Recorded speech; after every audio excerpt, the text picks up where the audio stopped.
Hey guys, what was the best Second Amendment protection law ever passed post the Bill of Rights has been ruled unconstitutional. And there's a new version of that exact bill being pushed, but the local cops, who are kind of sounding like wannabe feds, are crying out that the right to keep and bear arms is bad because it helps bad guys with guns. That's right, a law designed to protect your Second Amendment rights is now being gutted by the courts, and the Missouri police are already changing the way that they enforce gun laws because of it. Yeah, guys, this is a big one. Welcome back to Guns and Gadgets, your premier source for Second Amendment news. If you care about your rights and you really want to know what the government is doing behind the scenes, you're going to want to hit that subscribe button right now and ring the bell notification so that you don't miss any of the future updates we have here on Guns and Gadgets. We've got a lot to talk about today. This is a big one. Now, before I dive in, thank you to Blackout Coffee for sponsoring the video, a patriot-owned company that proudly supports the Constitution, the Second Amendment, and freedom-loving Americans like you, unlike some of the Missouri police you're about to hear about. Fuel your day the right way with a fresh bag from Blackout Coffee. I drink it every morning and afternoon, and you should too. Check it out. Link is down below, blackoutcoffee.com/GNG, and you can use my code GNG10 to save on your order today. Thanks to Blackout Coffee.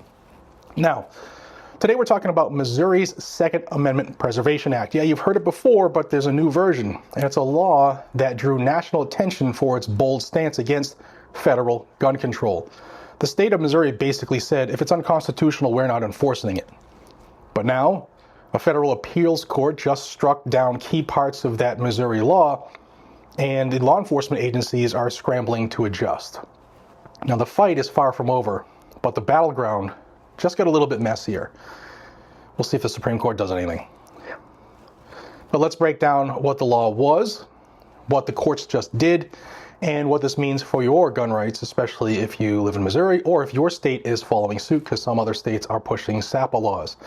SAPA stands for the Second Amendment Preservation Act. It passed Missouri back in 2021. And what it did was very simple. It banned state and local police from enforcing federal gun laws that went beyond Missouri's own firearm regulations. That included things like federal red flag laws, gun registration mandates, magazine capacity limits, and the like. The idea was to protect Missourians from constitutional overreach.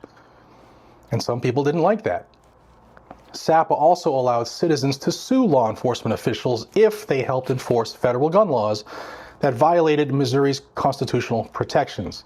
There were even fines of up to $50,000 per violation to the cop.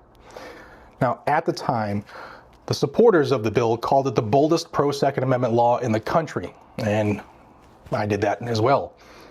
It sent a clear message to Washington: we won't help you infringe on our rights. Unsurprisingly, the Biden administration and federal agencies didn't like the bill one bit. So the Biden Department of Justice filed a lawsuit arguing that SAPA interfered with federal law and violated the Supremacy Clause of the Constitution. After years of back and forth, the Eighth Circuit U.S. Court of Appeals sided with the feds. The court ruled that Missouri's law was unconstitutional, claiming that it made it harder for federal authorities to enforce gun laws and created confusion for law enforcement agencies. In other words, the federal government said, we make the rules and you're going to help us enforce them whether you like it or not. So what happens now? Well, police departments across Missouri are already backing off of the SAPA restrictions. Some, like the Kansas City Police Department, never really followed the law anyway because they felt it conflicted with their federal partnerships. That the Kansas City Police put the Fed gun control over the U.S. constitutional rights for Missourians. But smaller departments, rural counties, many of them did stop cooperating with the federal gun enforcement, and now they're unsure how to proceed. Some law enforcement leaders are worried that confusion over SAPA created a chilling effect there for them, where officers weren't sure what they could do or they couldn't do, so they just didn't take action at all. Others are concerned about liability because they don't want to get sued if they do something that violates people's rights. They should be concerned about that anyway. And they were really concerned because they were previously at risk, like I said, for that $50,000, and they're not sure what's going on right now. So now that the law has been struck down, those protections are gone, and officers could be pressured by their chiefs to re-engage with federal law enforcement again. But there's a new version of SAPA working its way through the Missouri State Legislature. It passed the House in March, and it addresses the concerns that caused the 8th Circuit to strike down the original version. Now, the bill's sponsor, his name is Representative Bill Hardwick, and he's from the Dixon area. He called the new version of the law an affirmation of Missouri's commitment to the Second Amendment, and he said that the law directs Missouri police to enforce Missouri laws. Duh. Now, the Ellisville police chief, his name is Steve Lewis, he said, quote, "I think it's anti-law enforcement. It's bad legislation for law enforcement in that we believe it restricts law enforcement's ability to assist federal task force partners with the seizure of weapons from bad people." Well, Chief, you're a local cop. If you want to be a Fed, go apply for the Feds. Wannabe.